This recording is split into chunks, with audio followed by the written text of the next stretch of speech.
सास की जादुई शक्ति। कौशल्या ने एक रात सपना देखा।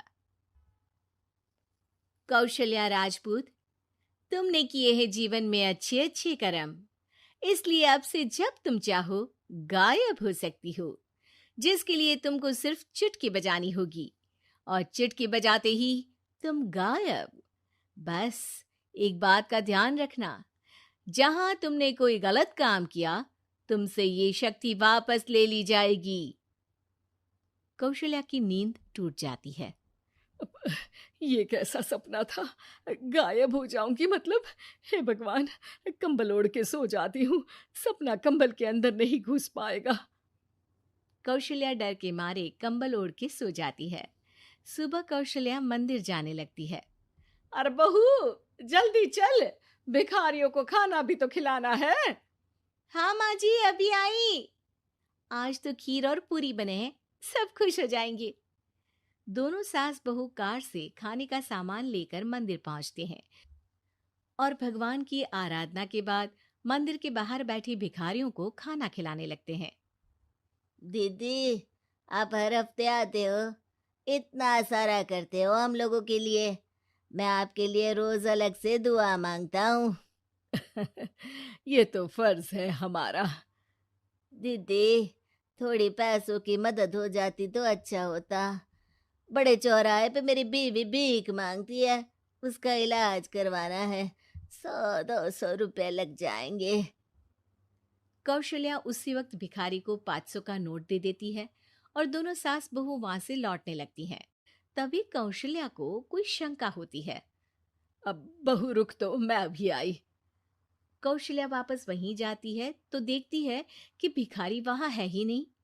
कौशल्या को रात का सपना याद आता है। वो चुटकी बजा के गायब हो जाती है और सीधे भिखारी के पास पहुंचती है, पर भिखारी को वो दिखाई नहीं देती। कौशल्या देखती है कि भिखारी उन पैसों से शराब खरीद रहा है और कौशल्या उसे वहीं एक चाटा मारती है। अरे कौन है बे? एक और चाटा पड़ता है। अरे कौन है? कौन है? हिम्मत है तो सामने आओ। भिखारी को झूठ बोलने पर तड़ातड़ चांटे पड़ते हैं। वो वहां से भाग खड़ा होता है। कौशल्या चुटकी बजा के वापस बहू के पास आ जाती है और मन ही मन सोचती है। ऐसे तो मैं कितने गलत काम रोक सकती हूँ। कितनी ताकतवर हूँ मैं, किसी को पता भी नहीं चलेगा।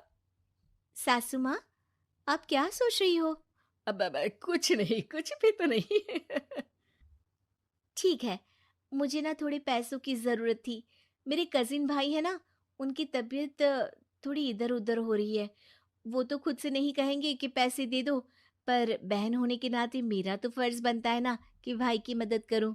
अरे हाँ हाँ, ले जाना पैसे। पैसे इसीलिए तो कमाते हैं कि जरूरत में काम आ सके। घर पहुँच के कौशल्या अपनी बहू को 10,000 रुपए दे देती है। कब जाएगी तू मायके? अम, कल शाम की ट्रेन है। दोनों काम में लग जाती हैं। तभी काम वाली दीदी वहाँ आती है। आज ना मैं आप लोगों के लिए पनीर बनाऊंगी। ठीक है, मंगवा लेती हूँ पनीर। पड़ोस की दुकान वाला पनीर दे जाता है और काम वाली बाई पनीर से रेसिपी बनाने लगती है। आज अपनी सुपर पावर काम वाली बाई पे ट्राई करती हूँ। देखूं तो सही किचन में करती क्या है ये। सास चुटकी बजा के गायब हो जाती है और किचन में पहुंचती है। बाई को खबर भी नहीं है कि कौशल्या भी किचन में ही है। आज तो मैं भी पनीर की सब्जी बनाऊंगी रात को अपने घर, और थोड़ा सा घी भी रख लेती हूँ। वैसे भी कौशल्या बुढ़िया खा खा के मोटी हो गई है। कौशल्या बाई की चोरी पकड़ लेती है और गुस्से में बाई की चोटी ऊपर उठा देती है। बाई को समझ भी नहीं आता कि उसकी चोटी खड़ी कैसे हो गई। वो डर के मारे चीख पड़ती है। बहू भागते हुए किचन में आती है। अरे क्या हुआ? ये तुम्हारी चोटी खड़ी कैसे है? करंट लग गया है क्या? पता नहीं, शायद किचन में ना भूत है। बाई वहां से भाग खड़ी होती है और कौशल्या चुटकी बजा के अपने कमरे में टीवी देखने लगती है। बहू वहां जाती है। माँ जी, किचन में ना भूत है, बाई भाग गई। अरे भागने देना, भूत का तो पता नहीं, किचन में चोर जरूर था और वो थी अपनी काम वाली। अच्छा हुआ चली गई। बहू को कुछ समझ नहीं आया। उसने किचन में जो देखा उसके सदमे में जो थी वो अभी तक। अगले दिन बहू अपने मायके के लिए निकल जाती है। कहीं भिखारी और काम वाली की तरह बहू भी तो मुझे धोखा नहीं दे रही। अरे कहीं वो पैसे ले जाके शॉपिंग तो नहीं करने वाली ना। अभी पता लगाती हूँ। मुझसे कुछ छिपा है भला। जैसे भगवान सब देख रहा है वैसे ही मैं भी सब देख रही हूँ। सास को अपनी शक्ति पर घमंड आ गया था। वो अब अच्छे काम करने की जगह अपनी शक्ति का इस्तेमाल खुद का शक मिटाने के लिए कर रही थी। वो चुटकी बजाती ही बहू के मायके चली जाती है। भैया, आपने बताया क्यों नहीं कि इतनी तबीयत खराब है? अरे तेरी सास बूढ़ी हो गई है, इतना भला काम करती है, उनकी मदद कौन करता है? यहाँ तो और भी लोग हैं ना। भैया, मेरे पास कुछ पैसे हैं। अ, आप दूसरे डॉक्टर को दिखा दीजिए ना। अरे मुझे लगता है कि मेरा टाइम आ गया है, मुझे जाना होगा।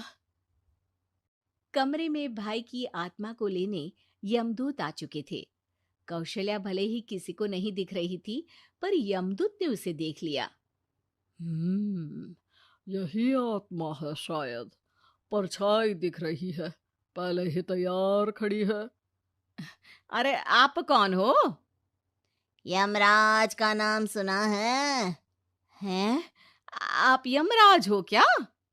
नहीं, हम उनके यहाँ जॉब करते हैं, आत्मा उठा के ले जाते हैं डिलीवरी वाले। चलो अब तुम्हारा टाइम पूरा हो गया। अरे आप शायद ना वो बिस्तर पर पड़े आदमी की आत्मा को लेने आए हो। मैं तो बस यहाँ देखने आई थी कि मेरी बहू कहीं मुझसे पैसे लेकर शॉपिंग करने तो नहीं चली गई ना। मतलब तुम्हारे पास शक्ति है गायब होने वाली? हाँ। तुम ऐसे तुच्छ काम में उपयोग कर रही हो ऐसी दिव्य शक्ति का। अब तो तुमको ही लेके जाऊंगा। अरे नहीं नहीं, कल मुझे किटी पार्टी में भी तो जाना है। अब नरक में ही करना किटी पार्टी। नहीं नहीं नहीं। 3 बार नहीं क्यों बोल रही हो? टीवी सीरियल चल रहा है क्या एकता कपूर का? अरे प्लीज मुझे जाने दो। आप तो उस बीमार आदमी की आत्मा को लेने आए थे ना। गलत डिलीवरी करोगे तो यमराज डांटेगा ना। बात तो सही कर रही हो, पर हमको उस पे दया आ गई। अभी उसकी उम्र ही क्या है, पर कुछ तो लेके जाना पड़ेगा ना। एक काम करो, अपनी शक्ति दे दो, गायब होने वाली। हैं? अरे क्यों? तुम पृथ्वी लोक का भ्रष्टाचार रोक सकती थी, चोरी रोक सकती थी, अरे कोरोना रोक सकती थी, पर तुमने अपनी बहू की जासूसी करना शुरू कर दिया। अरे लेकिन किंतु परंतु। यमदूत सास की शक्ति लेके वापस चले जाते हैं। कौशल्या की परछाई हवा से नीचे गिरती है और जमीन पे आते आते कौशल्या का शरीर सामने आ जाता है। अरे लग गई, कितने ऊपर से फेंका। माँ जी, आप यहाँ ऊपर से कैसे गिरी? अरे समधन जी, आप अचानक कमरे में। सब घबरा जाते हैं। सास बहू को सारी बात बता देती है। ये लो आपके 10,000 रुपये। आपको मुझ पे इतना भी भरोसा नहीं है? अरे बहन, मुझे दर्द नहीं हो रहा है अब, अचानक से सब अच्छा होने लगा है। अरे तो फिर बिस्तर से उठ जाओ और मुझे लेटने दो। गिरी हूं ऊपर से तो पूरा बदन दुख रहा है। भाई को तो यमदूत ठीक करके जाते हैं, पर कौशल्या देवी दर्द के मारे बिस्तर पर आ जाती हैं।